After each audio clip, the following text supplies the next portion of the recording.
आज शिरोळ शहरातील सर्वच आस्थापनावरील फलक मराठीमध्ये लावण्याची सूचना देण्याबाबत शिरोळ नगर परिषदेचे मुख्याधिकारी निशिकांत परचंडराव व पोलीस निरीक्षक संतोष घोळवे यांना मनसे रोजगार स्वयंरोजगार विभागाच्या वतीनं निवेदन देण्यात आलं।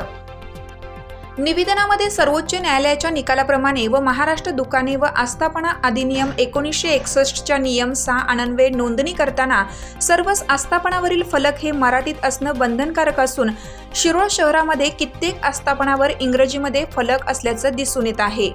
यावेळी प्रशासनाने आज संबंधित व्यापारी संघटना व दुकानदार यांना नोटीस बजावली असल्याचे सांगितल्याने मनसे शिष्टमंडळाच्या वतीनं प्रशासनाचे अभिनंदन करण्यात आलं।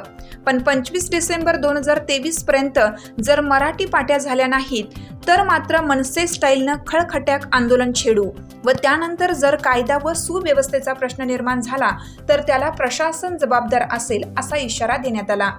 यावेळी कोल्हापूर जिल्हा उपाध्यक्ष व कामगार सेनेचे कार्यकारिणी सदस्य भगवंत जांभळे, मनसे तालुका उपाध्यक्ष सचिन सूर्यवंशी, रोजगार स्वयंरोजगार विभाग शिरोळ शहर संघटक रमेश शिंगाडे, स्वयंरोजगार तालुका संघटक चंद्रकांत शिंदे, महिला आघाडी शहराध्यक्षा प्रियांका नाईक, वाहतूक सेनेचे माननीय जिल्हा संघटक संजय भंडारे, जयसिंगपूर शहराध्यक्ष लखन उर्फ निलेश भिसे, शेतकरी सेनेचे तालुकाध्यक्ष प्रदीप वरेकर, महाराष्ट्र सैनिक विलास कदम आदी उपस्थित होते।